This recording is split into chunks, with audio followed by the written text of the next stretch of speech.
April 14, 1912. The Titanic crashed into a huge iceberg and sank. Yep, we've covered that. But what if this time we use the ice to bring the ship to the surface? This requires several thousand feet of wire mesh and a lot of liquid nitrogen. Our goal is to put the Titanic in a huge block of ice that will raise the ship to the surface. Now to do this, you need to wrap the wreck in a wire mesh and cover it with liquid nitrogen. The first problem you face is the inability to wrap the ship completely. You need to somehow lift the ship a little to put the mesh under it. Let's say that by some miracle you manage to do so. Next, you need to transport hundreds of large tanks of liquid nitrogen. You're underwater, opening the tanks, and it's so cold that the icy water of the Atlantic Ocean looks like it's boiling. The nitrogen just sizzles, dissipates, and certainly doesn't create a block of ice around the mesh. Alright, new attempt. Raise the Titanic with the help of huge magnets. For this, you need a large cruiser and some powerful magnets. You attach thick cables to the magnets and lower them to the bottom. Bright projectors illuminate the black ocean depths. Parts of the wreck are visible. The magnets descend lower and cling to the iron hull of the ship. The cruiser pulls the cables and magnets up. Some of them detach from the Titanic as the iron surface is covered with reefs and corals. Some parts of the wreck break away from the ship and rise. The power of the cruiser is not enough. One of the cables is torn. Not only the weight of the individual parts of the Titanic, but also the colossal water pressure interferes with the operation. The sunken ship can't be raised completely, only its small parts. In reality, there has already been an attempt to raise the Titanic in parts. The $5 million operation failed. Nylon slings were attached to a large part of the wreck. The other ends of the slings were connected to the diesel engines. For the entire operation, they used a mini submarine. A piece of the Titanic weighing 21 tons was pulled up, but one of the slings broke because of the strong water pressure. Then, one by one, the other cables began to snap, and a huge piece fell back to the seafloor. By this time, all the participants of the rescue operation had run out of food supplies, and it was far from the nearest shore, so they decided not to make a second attempt. A book was written and a movie was made about how the Titanic was lifted with compressed air. In reality, no one even attempted this operation. To do this, you'd need several hundred large cylinders of compressed air. At first, you install them inside the Titanic's hull and wait for them to pull the ship to the surface. As soon as you lower the cylinders under the water, they immediately float upwards. This greatly complicates the operation. You need to fasten the cylinders with cables and pull them down to the bottom using a powerful submarine, or better yet, several of them. Because of the high pressure, the cylinders might burst. In this case, the blast wave would hit other cylinders and provoke a catastrophe. Too expensive and unsafe. You know SOS, don't you? 3 dots, 3 dashes, and 3 more dots. It's an easy enough signal to tap out in Morse code. It means save our souls or save our ship. The crew of the legendary Titanic had been desperately trying to send this signal for 2 hours the night of April 14, 1912. There were other ships not too far from the spot where the iceberg took down the mighty Titan of the sea. But the call for help seemingly disappeared before it could reach them. The passenger ship SS Mount Temple did pick up a signal and try to respond, but the Titanic never got the answer. So what was silencing the ship's cries for help? Some unknown Bermuda Triangle of the North Atlantic? Consider this. Eyewitnesses say the sky was painted with a brilliant aurora borealis that cold, fateful night. Beautiful, yes, but on that day, the northern lights may have sealed Titanic's fate for good. You see, the aurora borealis forms thanks to geomagnetic storms. Sounds complicated, but those are basically fluctuations in the Earth's magnetic sphere. And what causes those is the sun itself. The magnetic sphere is like a protective bubble that surrounds our planet. It blocks harmful solar rays, winds, and other cosmic dangers from reaching us. Without it, life on our planet wouldn't be possible. Earth would look more like Mars. You also have it to thank for compasses pointing north. Experts know the Earth's magnetosphere affects navigational equipment, or disrupts it. Which brings us back to the Titanic. Recently, a published weather researcher named Mila Zenkova proposed a theory that solar flares, which provoked a geomagnetic storm, could have played a major role in the Titanic's untimely demise. In total, the damage spanned along an area of around 300 feet. But the ship's designers had prepared for the prospect of a collision and added watertight compartments down each side of the ship to act as a buffer zone. 4 of these compartments could be breached and the ship would still stay afloat. But because the iceberg tore down the side of the Titanic, it ripped holes in 6 compartments. The compartments didn't extend up the total height of all decks and weren't actually sealed at the top. This is why, when more than 4 were flooded, water reached over the top of the bulkheads and filled the remaining compartments, causing the ship to sink into the ocean. Think of it as water spilling over an ice cube tray. But what if the collision was head-on? Would it still have sunk? Ships are designed with potential crashes in mind, and most vessels have collision bulkheads in the bow. Most of all, it's like your car's bumper or crumple zone. It's a safety feature that can withstand a direct hit. The bow could have taken some of the impact, and some experts have suggested that if it hit head-on, only 2 to 4 of the watertight compartments would have been flooded. So, in theory, the Titanic might not have sunk, and it might have even been able to continue sailing to its final destination at a much slower speed. The force of impact would likely have been huge, though. But although passengers would have been injured by the force, they'd have been able to stay on the ship to wait to be rescued by other ships, rather than being forced into the icy waters of the Atlantic. Still, one of the Titanic's designers, Edward Wilding, suggested that the force of the impact might not have actually been that big. He told the British Inquiry that lots of people scarcely felt the collision, and he believed the ship would not have sunk if it did hit the iceberg head-on.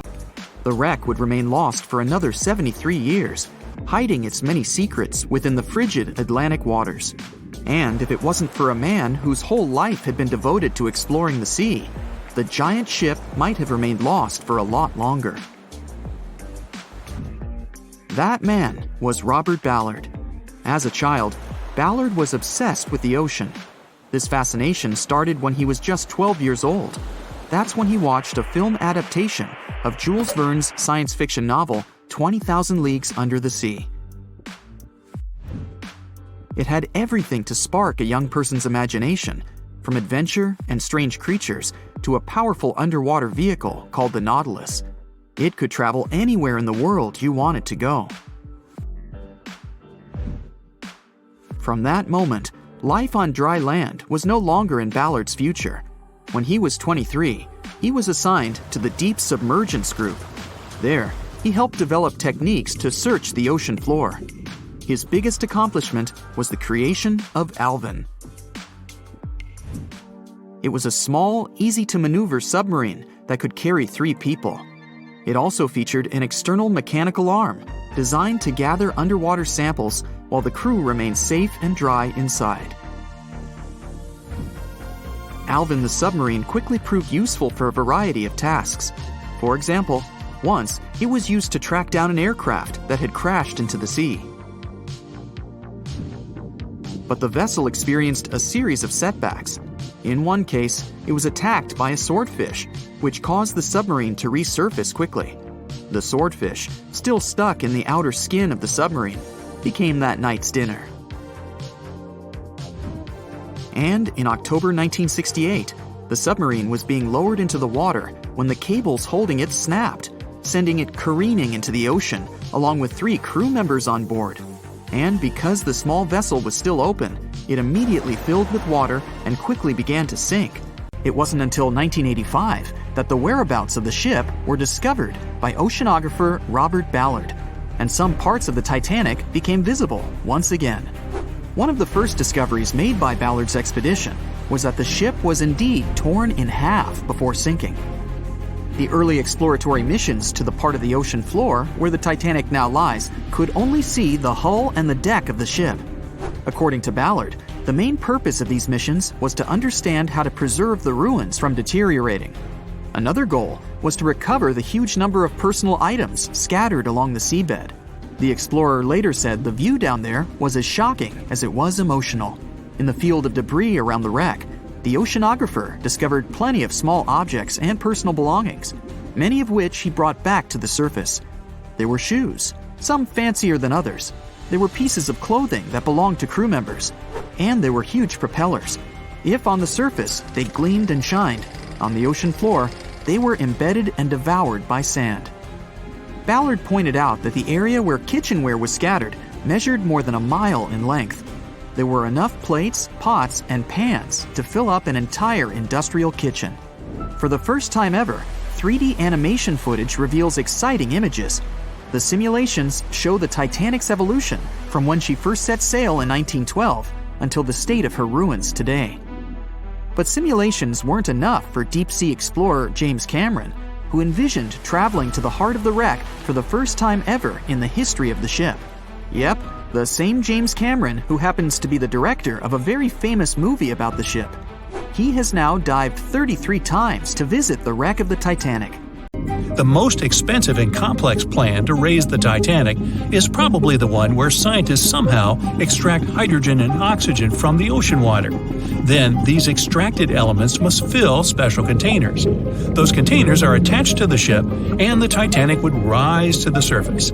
Even if you extract oxygen and hydrogen from millions of tons of water, the rest of the ocean water will replace it. A machine that will be capable of such filtering should cost billions of dollars.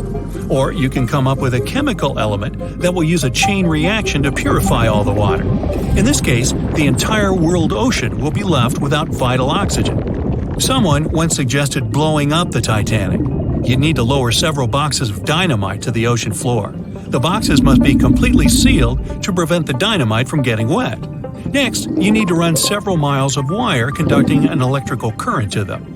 Once all this is done, you sail to a safe distance. Now, you're going to press the button to pass the current through the wire and activate the dynamite. 3, 2, 1, stop! Why would you do this?